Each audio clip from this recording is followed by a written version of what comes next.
Hello, everybody. How's it going? Welcome to the Water We Drinking podcast. Today we're joined by Gary and Brooke from Sailing One Life. How's it going, guys? Hey, good. How are you guys? Doing well. Good. So can you guys just go ahead and introduce yourselves and tell us a little bit about Sailing One Life?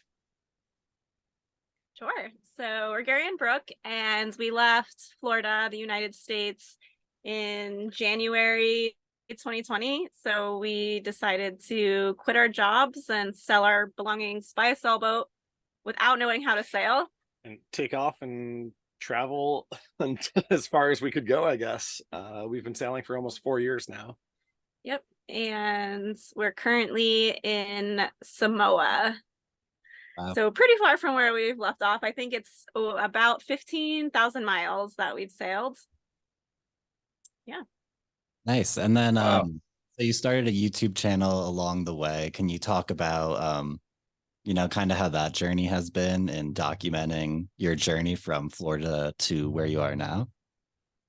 Yeah, we started filming pretty much from the beginning when we were buying the boat and everything. We just knew that this was going to be like a big adventure for us and we wanted to document it. So we had been filming for quite a while. And maybe about a year into our journey, we met some people that said, what are you using all of that footage for? You're just filming, but you're not doing anything with it. It's just gonna sit on a hard drive. So we decided we'd start cutting together some YouTube videos to share with our friends and family. And it was also during COVID. So we were in quarantine a lot, just like sitting on the boat, and it really occupied our time. And it kind of started small and it's just kind of grown organically from there. Our friends and family started watching it and they shared it with their friends, and it's just kind of grown into a bigger thing. So we're enjoying the process, and it's a lot of fun for us because we get to record everything while we're doing it. And then a month or two later, when we go back to edit the video, we get to experience everything again, which really is a nice way to document and like live your travels again. Mm-hmm. That's super cool. And obviously, it's been going well as you built a pretty significant following since day one. Luckily, you guys have a good team of patrons that have been supporting you along the way, and they have helped put together a list of questions here to ask. So I think it'd be good. We'll just dive down the list. We were just talking about starting off in Florida, and our first question is from the moment you left Florida, is there anything that you would do differently now? We would have quit our jobs sooner. Yeah, it's something that we had thought about doing this and talked about doing this for probably 5 to 7 years, something like that, before we actually pulled the trigger and did it. And I think the one thing we'd do differently is we would have done it earlier, maybe with less savings, maybe with a smaller boat. I don't know what it would have meant, but we would have just gone after it sooner. Nice.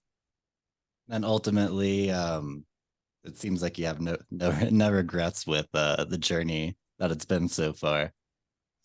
Obviously, you guys are working together, and brings us to our next question: is how would you navigate the challenges of certain sleep schedules and patterns to ensure that while you're traveling, everything is done safely? Yeah, so when we're sailing, we do 4-hour shifts for 24/7. So basically, I'm on watch for 4 hours, and then we switch back and forth.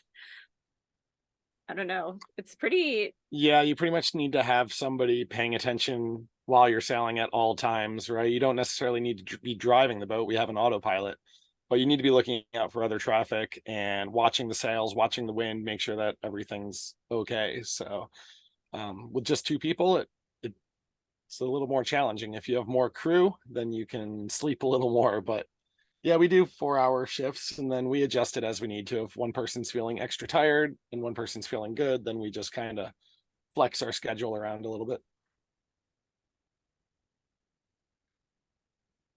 Yeah, if our viewers follow along on your channel, they might have seen that you two were both pretty sick at the beginning of your Pacific journey. Can you tell us how that went and if that made things a lot more difficult for you? Yeah, so that's a really good question, because before we set off to sail across the Pacific, we went over like a list of potential things that can go wrong, right? Like the boat getting dismasted or hitting a whale or all of these things. And we never thought about what would happen if either of us were sick. So when we left, we were already pretty tired just from prepping the boat and everything. And then the first few days of the sail are always pretty rough as your body's adjusting to being at sea. And then getting sick on top of it, it was pretty exhausting. But luckily, we made it through. Yeah, we think about like medical in terms of emergencies as sailors. Mostly we have a very extensive medical kit, but we really hadn't really, until that happened, we really hadn't considered the effects of one or both of us just being generally sick for a long sail. And it's a challenge for sure. You don't really have a choice though, right? You're out on the ocean and you need to keep going. So yeah, so we basically just altered our shifts a little bit. And I took over a little bit more while Gary was sick, and then he took over when I was sick a few days later. So it ended up working out. Nice. And then speaking of being sick, it's kind of funny. Obviously that's being physically sick, but do you guys ever get sick of each other, and or how do you deal with disagreements, or cope and handle those kinds of things, being stuck in a yeah, confined space for long periods of yeah, time? of course. Like anytime you're living and working with someone, like you're gonna have conflict. Yeah, I mean, we're together 24/7. We really can't escape from each other. And that's kind of the answer to like how do we deal with it too, is that you can't escape from each other. We're in a 40-foot space, like you can't walk away, you're not going to get very far. So you kind of just like learn that you need to like deal with it right then, right? If there's a conflict, you need to talk about it right that moment, deal with it and move on, right? And it's really, I mean, we communicate with each other much better now than we did on land, because we have to, and a lot of times our lives depend on it. Yeah, like when you're sailing, if something happens with the sails or there's a storm or whatever, you can't be in the middle of an argument, right? Like you have to work together to address the problem. So I think it actually works out a little easier, because when we're on the boat and when we're sailing, like there's no other distractions to prevent you from solving the conflict. Yeah. That's good. Did you ever have disagreements about who was going to go to sleep first during that long journey? We usually actually argue the other way. We usually like will try to tell the other person to stay asleep longer, and they'll be like, no, you've been up too long, right? Because we try to be nice, and like when someone's like been sleeping for like 3 or 4 hours, if we can give them an extra hour or two, it really helps them out. So we're usually like arguing the other way about like whose turn it is to stay up rather than whose turn to sleep. That's true. Yeah. That's And good. And so what do you guys do to pass the time while you're on watch? Do you read a book, or do you kind of just have to keep your eyes on the water the whole time? Yeah, so I listen to a lot of podcasts, and I listen to a lot of books and music. And that way I'm able to stay focused on what's in front of me and also just keep my mind busy. I find I spend most of my time just staring out at the waves, like when we're on watch, you don't need to look around for traffic and everything, but maybe every 15 minutes. So it really is just like long periods of nothing. And I I find that I really enjoy like just being able to turn off and stare at the water with like no obligations to anything for 4 hours at a time. Nice. And then uh both of you fish as well, I'd assume. Is that a good way to pass the time, as well as providing food for yourselves? Yep. So we have the fishing lines out all the time when we're sailing. We bring them in at night just so it's not hectic if like we were to hook on to something like trash, actually. Um, but yeah, so we do pass the time with fishing. And when we're not on watch, we're really sleeping. Like, Yeah, so so we need to prepare food, like take care of yourself, and like doing go like to basic things like washing your face and yep, making food clean and dishes. And that takes, an hour of our off watch time. And then we really find like there's not a lot of like real downtime while sailing. You know, it's either like sailing and doing something with the boat, or sleeping for a lot of it, or just listening to music and staring at the waves. Yeah.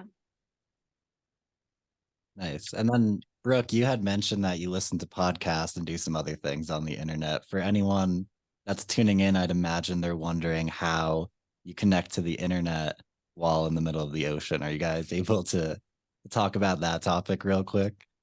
Yeah, that's a great question. So we recently acquired a Starlink when we were in Mexico, and it's been a game changer for us out here. A lot of the places we travel to, we don't have even cell phone signal, right? We go to some remote places. So it's really been nice to be able to stay in touch, keep our YouTube channel active, upload videos. And be able to check weather everywhere we go, which is huge for us because we are so dependent on and at the mercy of the weather and the winds. So to be able to get accurate forecasts every day as we're completing a long sail is really a big help for us. And it worked. Our Starlink worked all the way across the Pacific Ocean. We only had one moment where we had a little bit of a hiccup with it, but otherwise it worked the whole way. And it's pretty wild. We actually did a like a FaceTime chat with a couple of our friends during our crossing. And you know, last year that wouldn't have been possible. Yeah, and even this video podcast call right now would not be possible for us without Starlink. We're on it right now in Samoa, and it works great. That's awesome. Yeah, thank goodness for Starlink, because we're glad we were able to have you guys on the podcast this time. So have you ever had the Starlink go down? And how do you fix an issue like that? And also, how do you fix other kind of things on the boat that might need to be repaired when you're out in the middle of the ocean? Yeah, so I guess it's important to say we have many backup communication systems and don't rely on just the Starlink. It does occasionally have outages and go down. It went out for a few hours on us on our Pacific crossing, but we have a radio, a VHF radio for close range contact. We have a HF or SSB radio for contact over thousands of miles. And then we also have a satellite phone essentially that we can send text messages on. So between all of those things, we have plenty of backup systems in place so that we always have some way to get emergency help. We also carry 3 EPIRBs, which are essentially GPS emergency beacons that you set off, and they'll send an emergency signal to the search and rescue authorities anywhere in the world. So yeah, we have plenty of backup for communication devices. Yeah. And then I think the second part of your question was maintenance items, like when something breaks out here, what do we do? And before we left Florida, we stocked up on a lot of spare parts and spare maintenance items like oil for the generator and the engine. Yeah, we carry spare, consumable parts like filters and spark plugs and all of that kind of stuff. We have a very extensive inventory of spare parts and tools on board so that we can fix pretty much any minor issue ourselves while at sea. We were pretty fortunate on the big Pacific crossing that pretty much everything worked the whole way. And that was due to a lot of the work we did before the crossing. We spent 3 months in a boatyard in Mexico with the boat hauled out of the water to prepare the boat for this ocean crossing sail, because you just going over all of the systems, both like electronically and mechanically, just making sure everything was just right before we left. So yeah, I guess the preventative maintenance and the preparation is really key. If you go to sea with a boat that's ready, you'll be in much better shape than having to solve problems at sea. Nice. But we do have to do that as well. Yeah, it's inevitable, right? It's a really harsh environment to be out in the middle of the ocean with a boat. It's just everything's getting shook around, everything's getting doused with salt water. It's about as rough of an environment for electronics and machinery as you can imagine. So things are going to break, and you just have to have enough parts and a willingness to figure it out on the go. We don't know how to fix everything, but we're always willing to try. Sure. Did Yep. you have Well, any well, way of like rationing, like a food, gas, and any like system in place? Yeah, so we provisioned the boat with food before we left for about 6 months, with dry goods. And then obviously our fruits and vegetables don't last that long, but the food was, we didn't really have to ration too much, but our fuel, so before we left the Pacific, it was almost 3,000 miles. And our fuel, we only carry enough fuel to motor about 500 miles. So there's no way that you can just turn on the engine and motor your way across the Pacific. Right.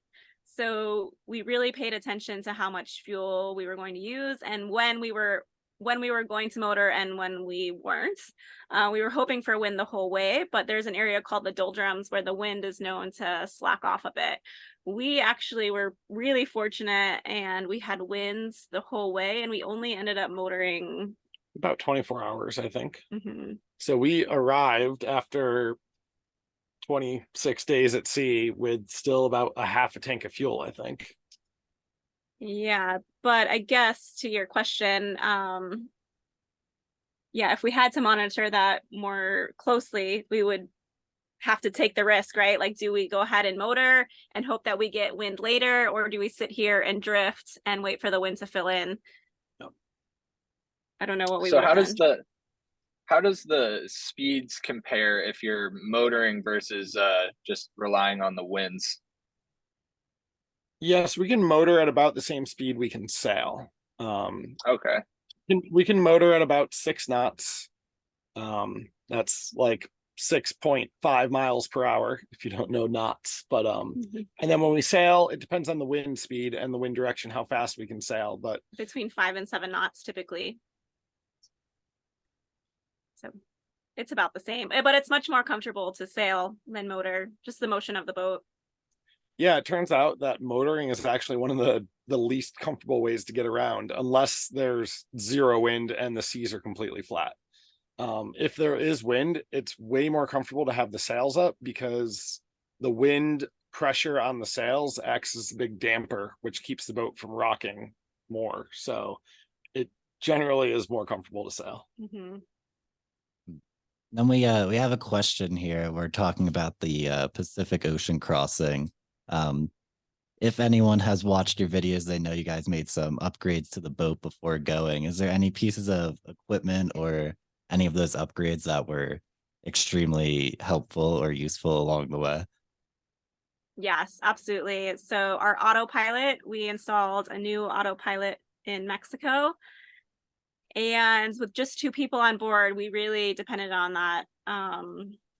It was crucial. Yeah, so the autopilot will steer the boat. It won't adjust the sails or anything like that, just to give a little context. It will basically, you can tell it what compass heading you want to go on, and it will turn the wheel and turn the rudder to keep the boat heading in that direction.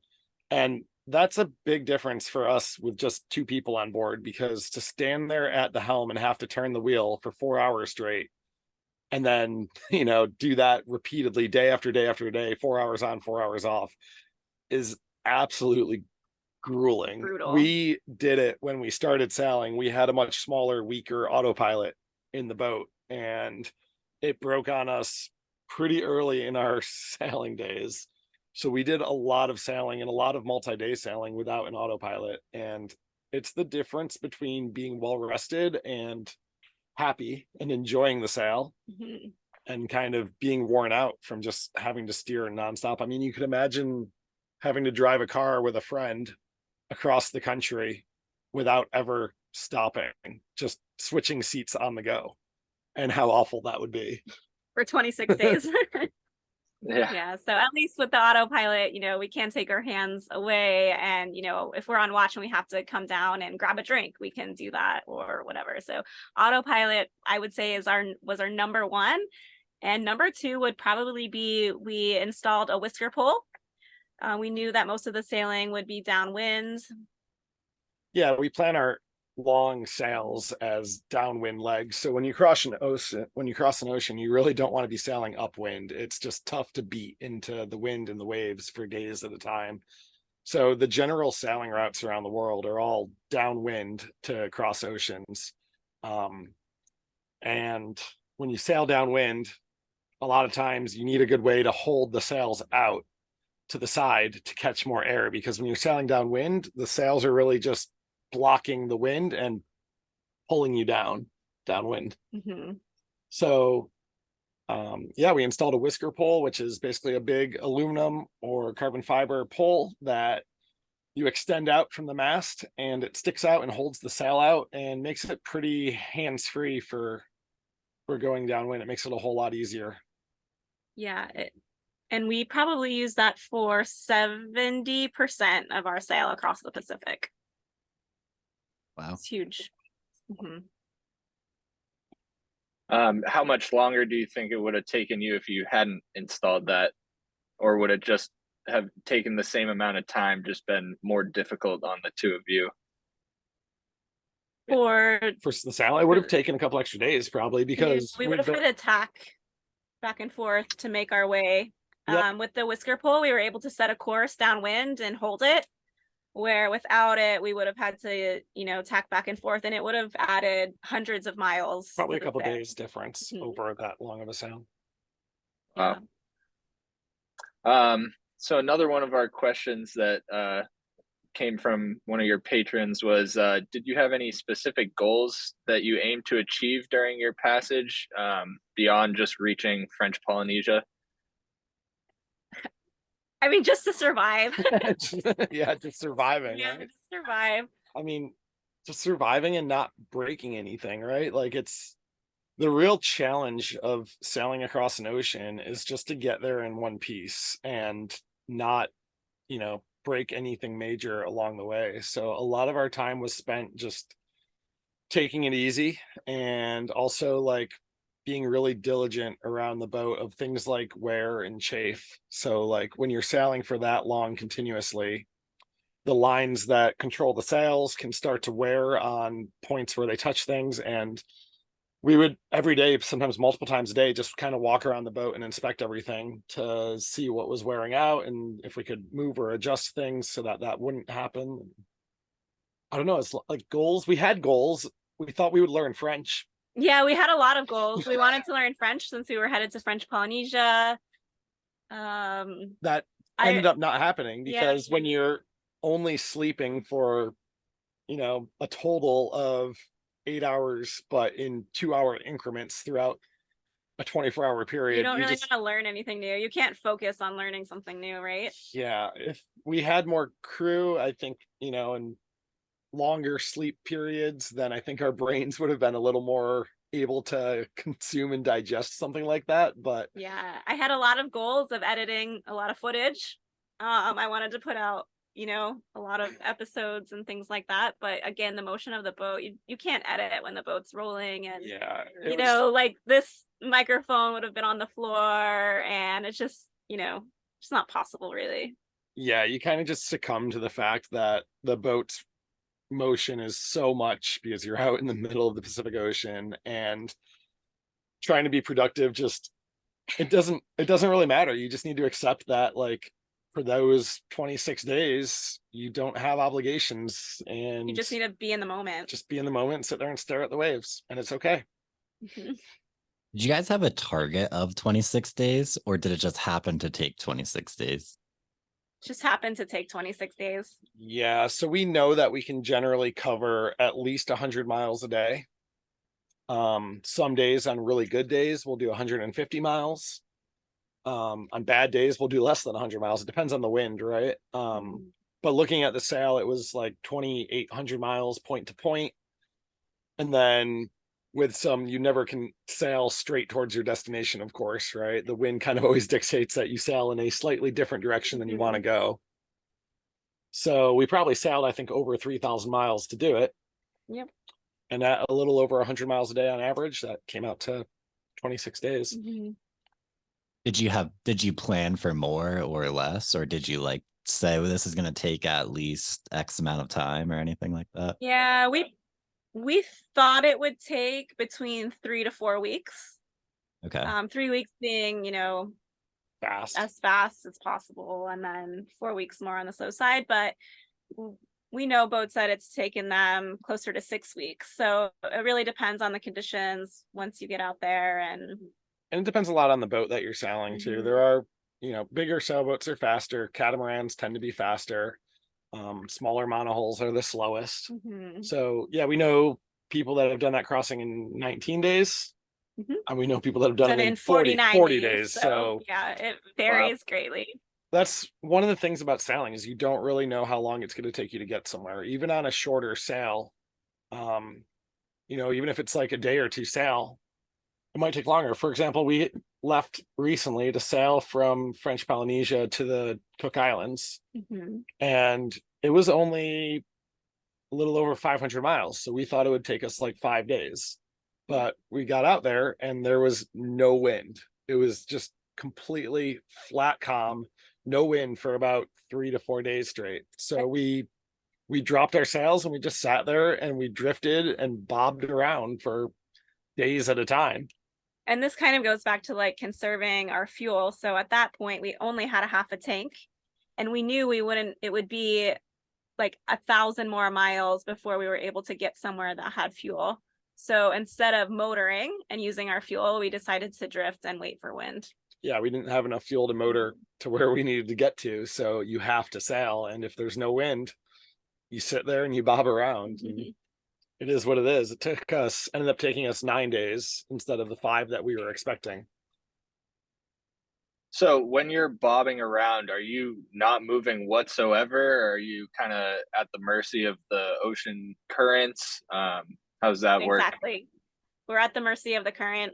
Yeah, so we were still moving at like 1 to 2 knots just because of the waves and the current behind us. But there's definitely situations where you end up moving the wrong direction for a day at a time. You drift backwards for a day, I don't know that that's happened to us for an extended period yet. Well, Gary gets too antsy. He's like, okay, we're gonna motor. If we're going backward, we're gonna sacrifice our fuel and motor. Yeah, I mean, there is some strategy to it, right? Where if you're sitting there and losing miles, maybe it does make sense to burn a little fuel and get to a spot where there's wind. And that's one thing that having Starlink has really made a lot easier for us, is we can look at the weather and see where there might be wind. So maybe we're trying to sail west, but there's wind to the north. So if we burn some fuel and motor to the north for a day, maybe then we get into wind and we can sail, and that actually ends up getting there faster and using less fuel. So yeah, having accurate weather kind of helps you to be able to figure those things out, but it's always a guess too, right? The weather models aren't perfect, and there's been times where we've tried to do something like that and we get to where we think there's going to be wind and then there's still no wind. Yeah. So was there anything kind of unexpected or anything that surprised you during this 26-day journey that you guys made? Or did everything kind of go smoothly as expected, besides the head breaking, of course? Yeah, well, we were a little surprised that our toilet broke on day like 4 or 5 or whatever it was. That was like something, that we didn't expect. So didn't expect, but we were prepared for it. We did have all the spare parts and everything that we needed to fix and replace the pump that had broken. But trying to replace a broken toilet pump at sea while like getting tossed around was just absolutely dreadful. So I think I took a few days to build up the mental fortitude to be able to tackle that. Yes. But honestly, we had a really successful sail and everything went really smoothly, but we truly believe that was because of all of the work we put in before the sail. Yeah. So how long did you guys actually prepare the boat before shoving off and embarking on the journey? Like originally from Florida, or for the Pacific crossing? For the Pacific crossing, like how much preparation goes into that? Yeah, we knew that our boat's 40 years old, so it was, you know, in pretty good shape, but we also knew that like the rigors of an ocean crossing are intense, and we wanted to make sure that not only could we get across the Pacific to French Polynesia, but from there we have or had another 3,000 something miles to get to New Zealand where we're going to finish this season. So it was a very, very long amount of sailing in front of us. So we hauled the boat out in, was it October? Mm-hmm. And we took like a month off from sailing, went back to the United States, and then bought a car, drove that car back to Mexico to the boat to work on the boat. And we spent 3 or 4 months, I think, full time. We stayed on the boat in the boatyard, and just every single day for 3 months straight, we woke up, worked on the boat till the sun came down, went to sleep, and did it again the next day. And that just like, that's everything. Like, obviously we were talking about like the mechanical systems, like Gary went through all of that and all of our electronics, painting the bottom of the boat, rebuilding the rudder, replacing a bulkhead. We had some major structural issues to tackle, and then just a lot of regular maintenance and stuff. then and small things like getting our medical kit ready and stocking the boat with food and figuring out what paperwork we needed once we arrived in French Polynesia and things like that. So I would say like 3 to 4 months over. Wow. Yeah. It's a full-time commitment to do this kind of long distance sailing. You know, it might, you know, appear from Instagram or YouTube like, you know, we're just off sailing around the world having a grand old time and like laying on the beach all day drinking from coconut cocktails. But and we do that, and we do those things. But I honestly think we probably spend more time working towards, you know, achieving these things than we spent working our day jobs back when we were working 9 to 5 jobs. Yeah. Well, that's a good branch into this next question, which would be like, what was the feeling of finally reaching land after such a long time of being on the ocean and all the preparation that went into it, all the repairs, the time, the money, the effort? Yeah, at first it was just exhaustion, right? Like we saw land and it was just relief more than anything to like be able to drop the anchor and go to sleep for more than a few hours. I think we slept 16 hours as soon as we dropped the anchor. And then we woke up and we like got up on deck and looked around at this incredible bay that we were anchored in Fatu Hiva in the Marquesas, which is probably the most beautiful bay that you can ever sail into. The rock formations, the volcanic rock formations coming up out of this like deep blue water are just completely astounding. And yeah, we just kind of looked around and we were like, wow, we made it. Like it's just like the feeling of you accomplished, like every day you're out there, things are pretty boring for the most part, right? And like you don't really think that you're accomplishing that much, and then you finally get there and you're like, we made it and we're alive and the boat's in one piece, and it's really hard feeling to describe. You feel really proud of yourself. So then you go to land and you walk around and see this, you know, completely new, different place that you couldn't even imagine, right? How unique and how green, how lush, flowers, you know, the people come out and welcome you and ask where you're from, and like it's an incredible feeling. It makes it worthwhile. I couldn't imagine those moments you forget about, like day 10 when Gary's working on the toilet pump. You know, it's we always say it's like the lowest of lows and the highest of highs. We don't have too many days where it's like, well, things are okay today. You know, it's one or the other most of the time. Were there any like, oh shit moments along the way? Or like, I want to quit, I don't want to do this, why did we do this? Do you have any like revelations of like, you know, 26 days is a long time. That's like pretty much a whole month. But I could imagine as day like 10, 11, 12 start to creep up on you, you're like, why are we doing this? Yeah, absolutely. I mean, I think the roller coaster of emotions goes from like, well, should I just jump off here and like, you know, there is no escape though. That's the thing, there right? is like no escape, right? There literally is no other option. You're you're completely locked into it and you have no choice but to keep going.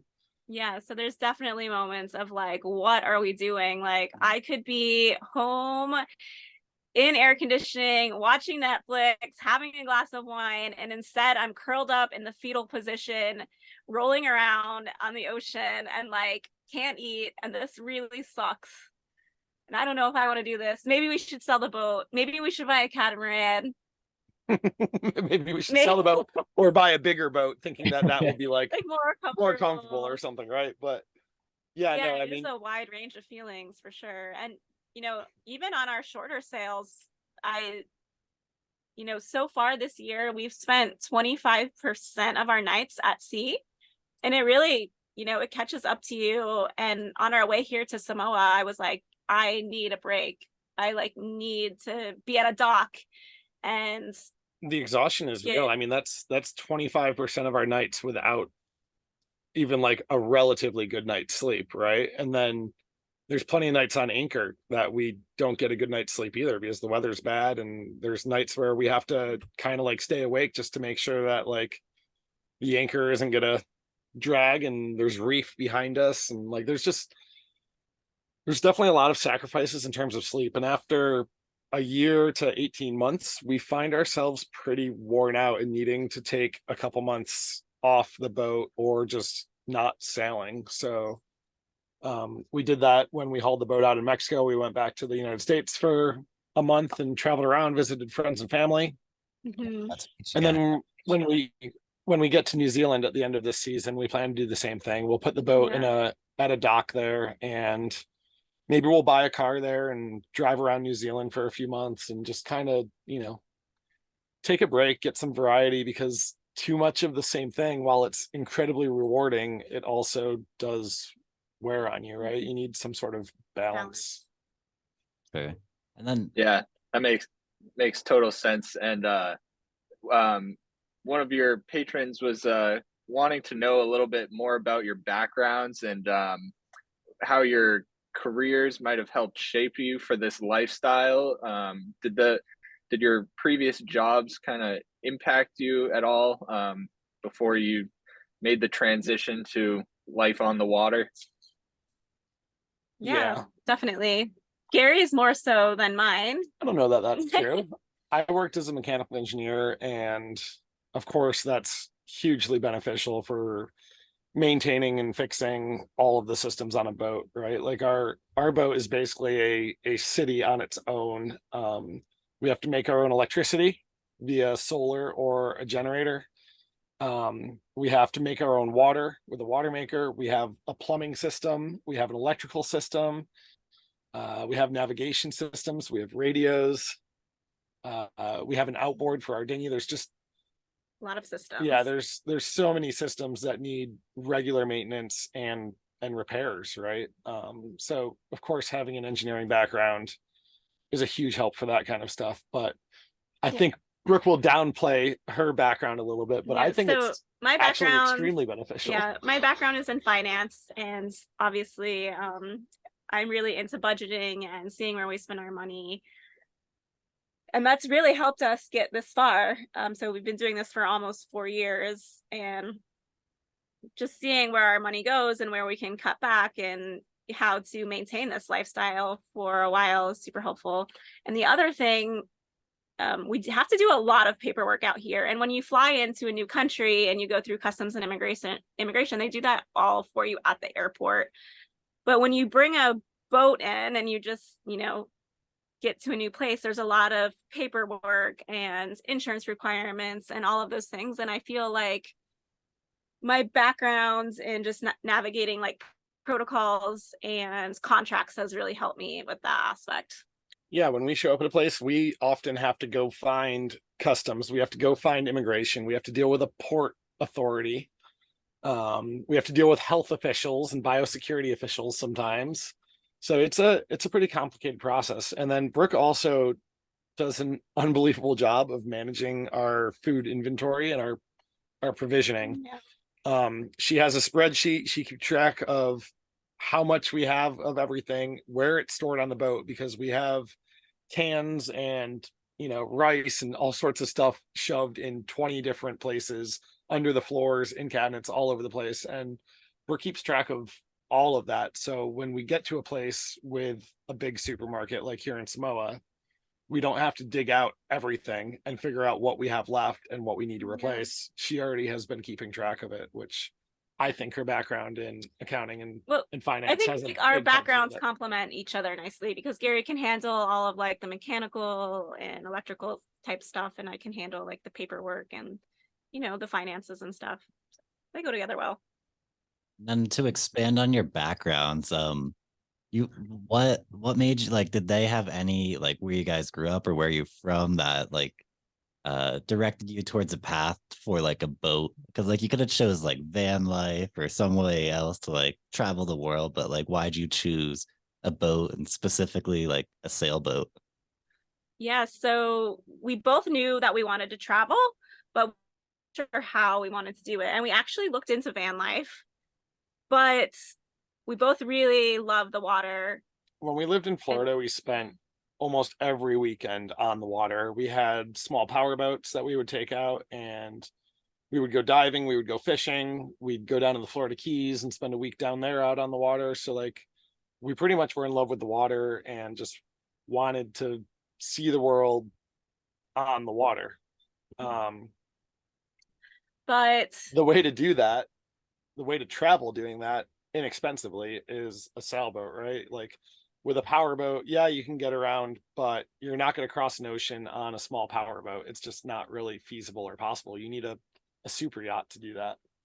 The wind is free. It just made a lot of sense, right? For us to be able to travel and live full time, the only logical way for us to do it would be a sailboat. And the other thing is we really wanted to go to places that we couldn't fly to. We really prefer remote travel and, going to small islands. And we wouldn't be able to do that if we were in a van or if we were just backpacking necessarily. So before we sailed here to Samoa, we stopped in the Cook Islands at a little island called Saguaro, and there's no airstrip, there's no population. It's a little atoll. They put 2 rangers on the island for 6 months of the year to manage the boats that stop there and just check us in and do all the paperwork. But essentially the only way to see this island and the wildlife there is to sail there. So I mean, sailing is like, it's an unbelievable way to travel and see the world, right? Like, I mean, you can go pretty much anywhere. And all of the world's cities and ports and everything, all of the major cities are on the water, right? Like the water has been the main mode of travel around the world for such a long time. I don't know. It's kind of nostalgic too, or not nostalgic, but interesting, I guess, when you sail into a place that has been visited by sailors for hundreds of years now, right? And like the history of it. And there's places that we go into that were explored by Europeans a long time ago. And then there's places like French Polynesia where there's a long history of sailing amongst the Polynesians. That's how they spread to all of the islands and the atolls. They were seafarers, and they build little, wooden rafts essentially and sail them around and spread out through the South Pacific. So I don't know, there's something romantic about sailing, I guess. Yeah, when you were pooping in a bucket on day 5, that was real romantic, huh? Yeah, it's an interesting thing. I don't know. How do you learn to, or like what's day one? Like the very first time you take your boat out, like, and you have no idea what you're doing, or you read books or watched a YouTube video, like how do you even start? So so when we bought the sailboat, we had known like power boats and like fishing and stuff. So we had a little bit of like the boating background, but not sailing. So we bought the boat and we watched a lot of YouTube videos. And in the marina, we met some sailors who were really, forthcoming with knowledge. But yeah, we watched a lot of YouTube. And we had friends that had sailed. So once we bought the boat, they went out with us on our boat for a day, showed us how to raise the sails. Yeah, but I think though. Like, yeah, we've had people kind of like show us what to do along the way, but it's really a lot of learning by doing and making mistakes and just, experiencing different things. Yeah, I think the key is to learn enough and ask enough questions ahead of time to not make the mistakes that kill you or really break the boat, right? But everything else, there's a lot of like minor mistakes that, okay, well, that's not working. The sail's flapping. We must have to do something different. So which line do we adjust to fix that, right? And Yeah. it's learning by doing. Mm-hmm. What's one of the worst mistakes you guys think you've made, or what's one of the most impactful mistakes that you've made that you've had to learn from? Well, in the US Virgin Islands, about 6 months into our sailing, we were pulling our anchor up in an anchorage, and we had our dinghy tied up behind the boat. And as we were pulling our anchor chain or anchor got like tangled on something on the bottom, and we ended up going backwards, and we ran over the line that was towing our dinghy, and it wrapped around our propeller, bent our propeller shaft way out to the side, and basically rendered our engine not usable. And so we were in the USVI and hurricane season was approaching. So we needed to get somewhere pretty quickly. We were 4 months into our sailing career, probably about 4 months, right? Yeah.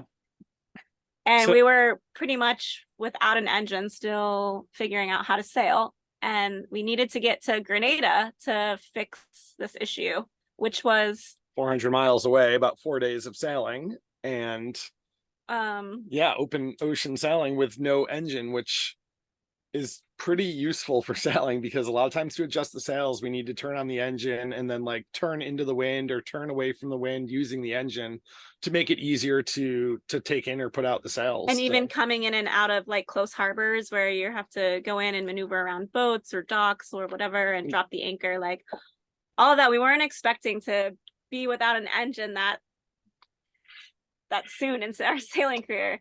But it really taught us a lot. It taught us how to sail because we were forced to do it. We didn't have a choice. Yeah, we said, okay, well, this is the situation. We have no engine, but we need to keep going. So it taught us a lot about sailing. We had to tack to get off of anchor. So normally you would fire up your engine and drive forward to pick up your anchor chain. But we had to raise the sails and then tack back and forth to move forward to pick up the anchor and things like that. It really forced us to learn a lot as sailors. And yeah, so it was a huge mistake, but it was very impactful because we learned so much from it. And we hauled the boat out in Grenada, and over a month we made the repairs. Mm-hmm. Cost us a little bit of money, but that's part of the deal, I guess. Part of learning sometimes. Well, I guess on the topic of money, like how do you sustain your lifestyle financially living on a boat? Mm-hmm. Yeah, we get that question a lot. Like from day one, like did you have like, a significant savings to just go quit your jobs and just... So when we finally decided that we wanted to live this lifestyle and quit our jobs and travel, the 2 years previous to leaving the dock, we worked full time. Our friends were like going out to eat a lot and going on vacation, and we didn't do those things. We kind of just saved as much as we possibly could. We started selling off all of the extra possessions that we didn't need, and cutting all of the bills of things that we didn't need, right? We just cut our costs down and we saved. Yeah. And then we bought the boat, and we immediately moved onto the boat while we were still working. We lived on the boat at a dock near where our house was, and we started renting our house on Airbnb. So we were working full time, and then we'd take off during lunch to go clean the house and get it ready for the next guests, or we'd spend our weekends running the house rental and getting the boat ready. And we did that for about a half a year. We just really bared down and saved and worked and left with enough savings, we thought, to last us like 2 or 3 years of sailing. And then as we got out here, we realized that, for one, we we don't spend as much money as we thought we would. So we had budgeted for X amount for those 2 to 3 years. And then we were looking at it, and, a lot of the places we go, and when we're at sea for, a few days at a time, there's nowhere to spend money. And we're not getting our hair done, and we're not, we don't have a cell phone bill. I mean, we have Starlink, but all of these things that you can cut out and save money. And we're like, okay, well, we can do this for much longer than we thought. And then about a year into the journey, we decided to sell our home, and we invested the money from the sale of the house. And then we also started this YouTube channel. And, we don't make much money from YouTube channel, but it is definitely enough to help with things like, paying for our laptops and our camera gear and all that sort of thing. We have a Patreon. And then we have a Patreon account where people can support our video productions, and we use all of that funding to pay for our subscriptions for our editing software, for our music that we put in our videos. We pay for a subscription of that. Hard drives, we go through a ton of hard drives with all the footage, and we've been able to upgrade our camera gear. We started out with pretty much just a GoPro. I think it was a Hero 4 that we left with, and that was our main camera for filming. And now, of course, we have a couple drones, we've got a good mirrorless camera, we've got microphones, and we've been able to really increase the production value of our videos through the generosity and support of our patrons. But really, I mean, the majority of our money is coming from savings and investing the money from the sale of our house. So how long do you guys expect to continue living on One Life? And do you have any plans to return to your old finance and engineering jobs? Yeah, so I don't know. Right now, we're pretty happy doing what we're doing, and I don't know that we want to go back to the 9-to-5 jobs at this point. But we also know it's probably not forever, right? We're not retired for sure. We're gonna do it as long as we feel comfortably that we can financially, and as long as it's still fun for us. But yeah, I don't see myself going back into finance. I don't want to work in an office, and I also don't feel like I need the stress of a job like that to be happy. Do something more low key that, I really do enjoy engineering still, and I enjoy that kind of work. For me, I think I would really want to find, if we do go back to working life instead of sailing life at some point, I think I'd want to find something where I can be out, a little more hands-on and less of an office job. But I don't know. We don't really know what our future looks like. That's part of it. Just, the unknown is exciting. For sure. Yeah, definitely. So do you have any advice for someone who might want to kind of follow in your footsteps and just throw on a backpack and go explore the country, or buy a boat and try to live on it for as long as they might be able to? I think I would say just do it as simply as you can.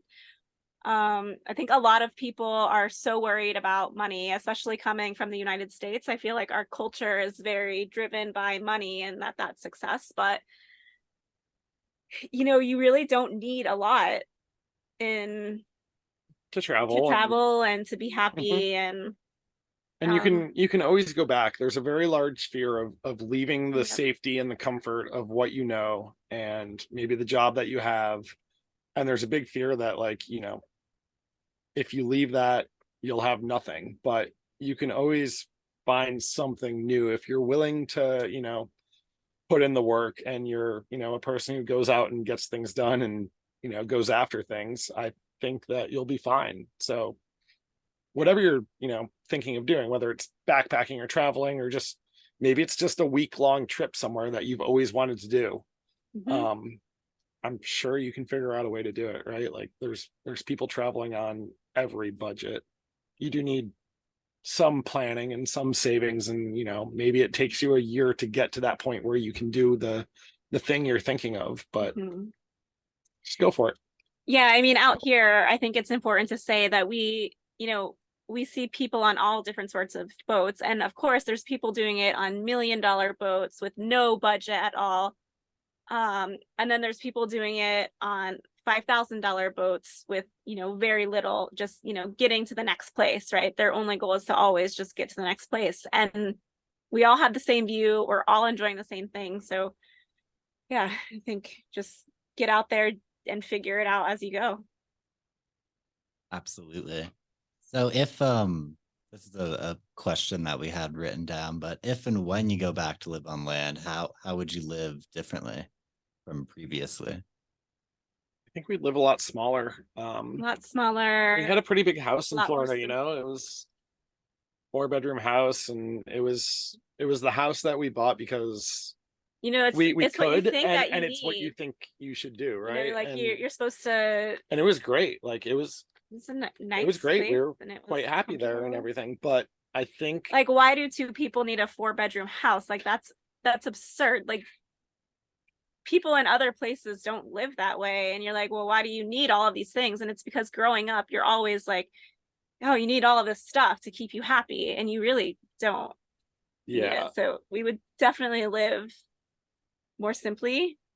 Yeah, we found we were spending as much time maintaining all of the things that we had and the size of the house that we had, right? Like it was a very big house, so it was a lot of time to clean. It was a lot of time to maintain and fix, and just we found that we were spending as much time doing that as we were enjoying it. And I guess the same is true of the boat, right? And we spend a lot of time fixing and maintaining the boat, but we also get to spend a lot of time being in places that we wouldn't be able to see otherwise. So I think if we did go back to land, we'd probably still live pretty simply and basically, I don't know.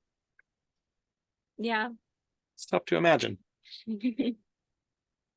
And then with a lifestyle, like if you're gonna go back, like on that topic of living simply and being more minimalistic, I'm sure American or even just the world's consumerism in general has had a detrimental effect on the environment. And would you guys be able to talk about like firsthand like pollution and stuff you see while sailing and kind of Yeah.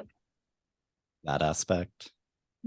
So it's definitely been eye-opening. When we lived in the United States, our trash was handled for us, and so it's kind of like out of sight, out of mind. You don't think about it because it's not really your immediate problem. You put your trash out, somebody collects it, and you don't see it again.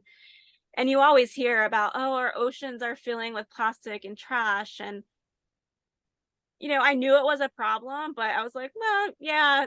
But when you're out here and you're sailing along in the middle of nowhere and you come across just like a pile of trash that came from, hundreds, thousands of miles away, you realize what a serious problem it is. And a lot of times when we're like diving on reefs out here, we come across plastic bottles and just all kinds of trash. And you're like, why is this out here?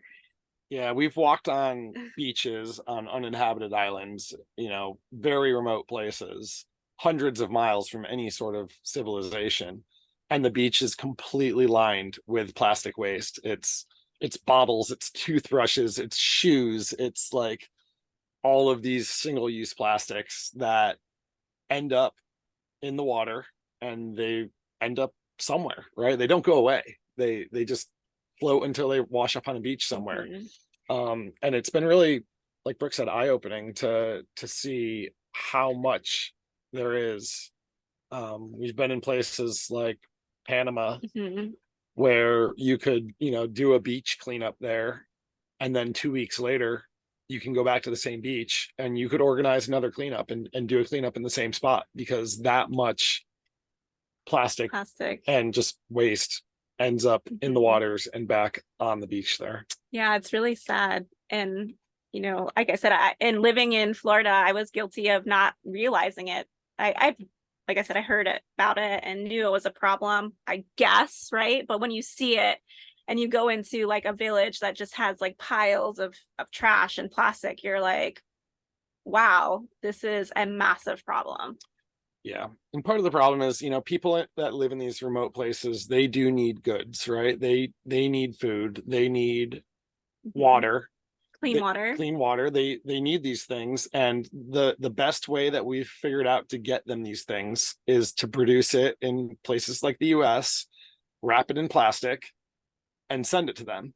And then the problem is, okay, great, they get all of these things, but they have all of the wrappers and the plastic, and they have nowhere to get rid of it, nowhere to recycle it. There is no recycling in a lot of these places. There's just not the infrastructure for doing that. So best case, sadly, is that it gets burned, and worst case is that it just ends up in the water. So yeah, I think we need to shift our production mentality away from single-use plastics and figure out a way to incentivize companies to package their products in a way that when they get to the places that they're going, it's not an environmental hazard. Yeah, definitely. Well, we wanted to thank you guys for hosting a couple cleanups on behalf of Epic Water Filters. I was happy I got to meet you guys down in Cocoa Beach when you were in Florida last. And since you were talking about how much single-use plastic you guys saw while you were on your on the water and on your journey, I think now is a good time to show off the new Sailing One Life water bottles that we've done to support your channel and to help reduce the amount of single-use plastics that are reaching our waterways. So everybody can go check these out. And we'll be sure to get as many water bottles into people's hands as possible so that they don't have to use the single-use plastic anymore. And hopefully we can all work together to stop polluting our oceans. Yeah. I mean, the cleanliness of the ocean and protecting the ocean means a lot to us. It's been our home for 4 years, right? We live on the ocean. So, this bottle has the fish and the turtles and the reef and the sharks on it because those are the things that we see out here, and those are the things that are worth protecting. Yeah, it's been really sad. We've seen like turtle eggs on the beach. Right next to the turtle eggs, there's like, plastic, and you're like, wow, this is what we're doing, right? So yeah, we hope that we can do more beach cleanups and just kind of share our experience with what we're seeing out here and just what a problem is. So it's been really nice to collaborate with you guys and do the cleanups and work together on sharing knowledge and making the world a better place. Absolutely. And we're happy to guys as well. And for anyone who doesn't know, like the bottle collaboration, any purchase of a bottle would directly help support you and your adventures. So just another incentive to save the planet and help good people out. Yeah, definitely. And I mean, we love the bottles. We just went around yesterday and we visited a whole bunch of waterfalls and streams. And to be able to just carry one bottle with us and fill it up at each place we went to, from the river or the stream or from the waterfall, it's so convenient and so easy. And the water is really refreshing and good tasting, actually. I don't know, like, it's satisfying when you can just scoop up some from the water. Yeah, like when you're outside and it's really hot and you see like a stream and you think about like how good it would be to drink from it, but you never could before, right? Because you'd like, no, I don't want to get sick, I don't want to drink from that. But like now you actually can, and it's really satisfying. It's been great to have clean drinking water everywhere we go without carting plastic bottles around. So we're definitely glad we can help keep you guys hydrated while you're on these crazy adventures. Yeah, definitely. Yeah, it's been a game changer for us, especially on some of our longer inland travels that we do. Because, a lot of these places that we visit, they don't have clean drinking water coming out of the taps. And you don't really know what you're getting. But for us, it's huge because we don't have to worry about it as we travel. We can just bring this bottle, fill it up at any sink. We can fill it up, in a bathroom sink and not have to worry about it, which is really important. And then we don't have to buy bottled water as we travel through these places, or bagged water. We've seen water sold in bags, like 5-liter bags of water. Wow. And we can avoid all that. Yeah. Great. Well, yeah, happy we can help, and I'm sure you're happy you don't have to lug around a bunch of heavy water bottles on the boat. Yeah, definitely. So we Um, normally always wrap these podcasts up with one question for everyone, and that would just be, what is one thing that you would both tell a younger version of yourselves today? I would say don't be afraid to go off the normal path and do something that you think is cool and you want to do, right? There's a lot of pressure to stay inside the lines, and I think I would tell myself, like, But you don't need to you don't need to stay inside the lines, yeah. like you'll figure it out, just go for it. Yeah, I agree. I feel like there's a lot of pressure on these days. Like, what we found really interesting actually during our travels is, being from the United States, you don't hear of too many people like taking a gap year and doing a lot of travel. And I think travel is really important to form you as a person, because it gives you a really different perspective on life and how other people live. So for me, I think, take the time to travel and explore other places. Yeah, that perspective that you get from seeing other cultures and the way people live in different places It's really eye-opening. And I think it's very important to understand the world and understand, things within where you live inside of your own community, and it helps you be a better person, be better to the people around you, make everyone else have a better life. Yep. Great. Well, that's some good lessons for everyone to try to learn, and just some important things to keep in mind while we go about our daily lives. So thank you guys so much for coming on the podcast and talking to us. Yeah. Uh, Thanks Yeah, for thanks for having having us. Of course. yeah, no problem. And best of luck with the next leg of your journey, wherever that may lead you. And Thank you. everyone be sure, if we could all show our bottles again. Everyone Yep. be sure to support Brooke and Gary and our new Yeah. bottle. It is It's super awesome. cool. One of my favorites. Yeah, I love it. I'm a big fan of the sharks on there. Yeah, that's cool. Yeah. Thank you guys. Awesome. All right, guys. So we'll talk to you later. Sounds good. Thanks so Bye. much. Bye.